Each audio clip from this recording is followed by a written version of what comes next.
A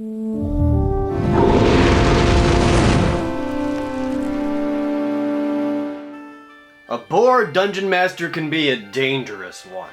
Now this story is actually a sort of continuation of the last story. This is with the same party and the same characters. We had played a couple more pre-made adventures, maybe one or two more by this point.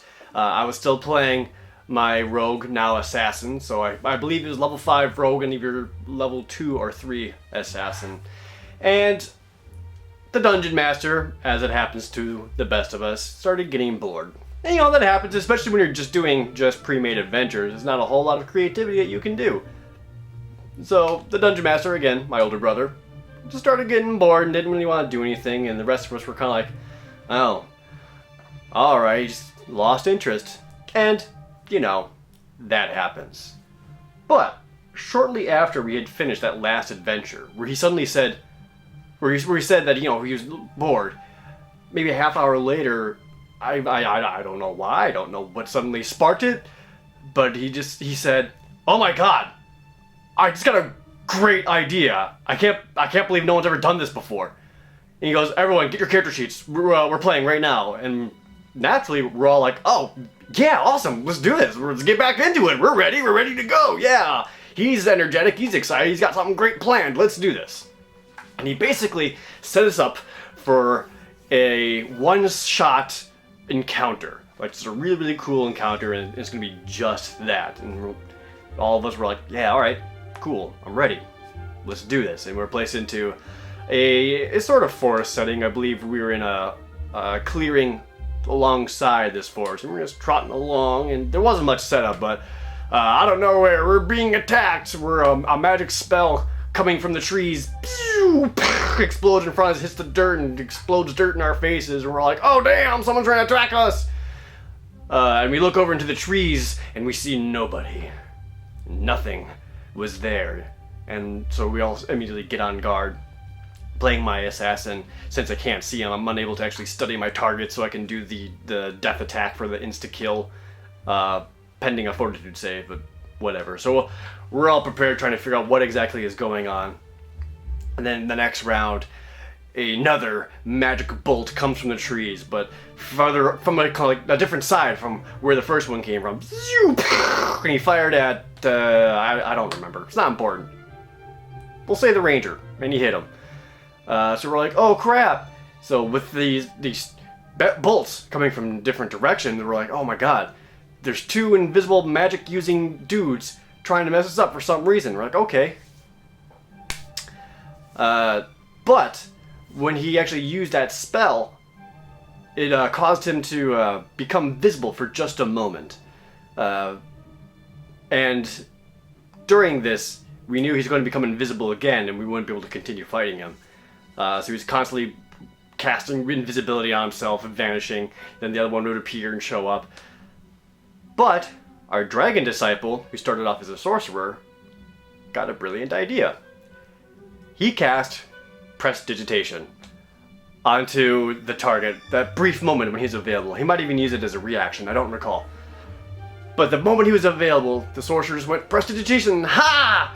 And it made him glow sparkly with dancing lights all around him like fireworks. So whatever creature man was doing this was... Why? Because when he went back invisible, we still saw those dancing lights. Actually, I believe dancing lights is a different spell from a different edition. Not important, but this is basically what he did with Prestidigitation.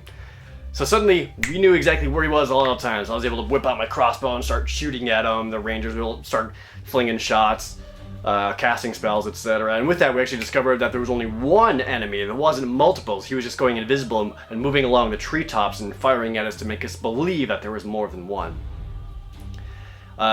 He eventually... the enemy eventually came down from the treetops and engaged us on the ground, and that's when we were finally realized, like, okay, he means business, now it's on. Let's do this. We're done taking our pot shots, let's get the actual battle ready. So with that, he removes his invisibility, and we actually finally got like a really good look at this spellcaster that was attacking us. And it was like a really bizarre looking creature. He had like very slimy scale-like tan skin, almost patterned, kind of like a snake, but not quite. He had a gauntlet with like 2 single claws coming out of the back of it. He had long black tendrils for hair, or little tentacles, just massive. That's just a bunch of them, like all going back, like black little tendril things sticking out.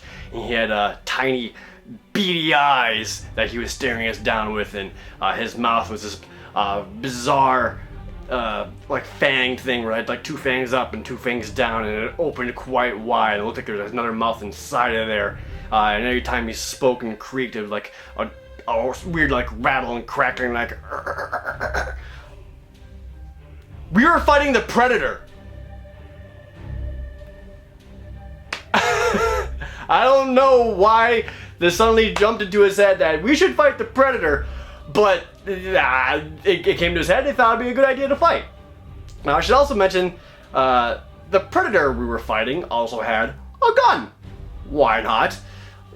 So he had a couple attacks. Like the initial spell blast we saw before was his shoulder cannon. Shooting at us, and we thought it was spells, but it was just like a whatever shoulder energy blast. So he was going invisible because he's the goddamn Predator. And then he would attack us with his gauntlet, trying to stab us in the chest or whatever. And then he would also have this gun that he would move over and shoot at us. And at that point, it became clear what we were fighting, and our response was, "What the hell?" We still went with it because we wanted to play D&D. It ended up being a pretty good fight. The Predator was able to stay back quite a bit, and he was able to definitely move up into the trees and around and try to take shoulder cannon shots and gun shots at whatever he could. The spellcast, the Dragon Disciple, was able to actually get in close enough and use his breath weapon at one point. I don't think he had wings yet. I don't believe he had wings yet, but he was able to get in there and spat fire. He became a red Dragon Disciple, of course. I think I wasn't too useful in there. I shot like a crossbow bolt at him, maybe like a couple of times, and I did that. But sure enough, when I hit him, he green blood, and it's super glowy, and it's weird because we're fighting the goddamn Predator. Now, the fight didn't last too long, and we were eventually able to defeat Predator. Thankfully, no one lost an arm, and then kept fighting only to die after that. No one took off their shirt and scratched their chest to intimidate the Predator, only to die after that. No one thought he was sneaking up on the Predator, only to get shot in the head. We actually all ended up being okay. None of us died. Which would have been awesome, actually, if we're fighting the Predator and one of our party members died. That'd be a hell of a way to go. But we killed the Predator, and we're like, yay, experience points, that was a thing, and now we have the Predator's gun.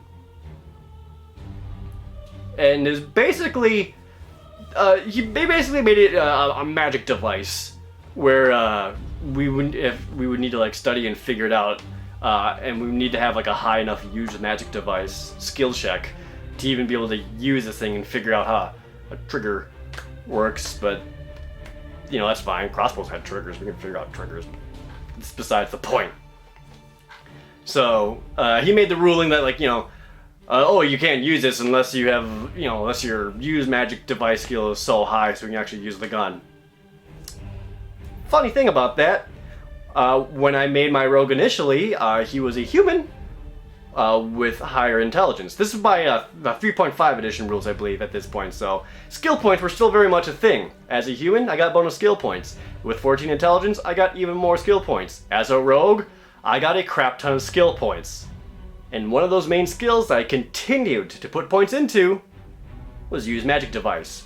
So when he said, you can't use it unless you have a use magic device of 10, I had a use magic skill device of 10 or probably higher at that point. So I was like, I've got that.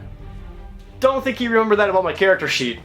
So at that point, with taking 20 and spending 1 hour with the gun or something, eventually I was able to figure out, and now I've got a goddamn Predator gun on my assassin. And for some reason, we didn't play that campaign ever again.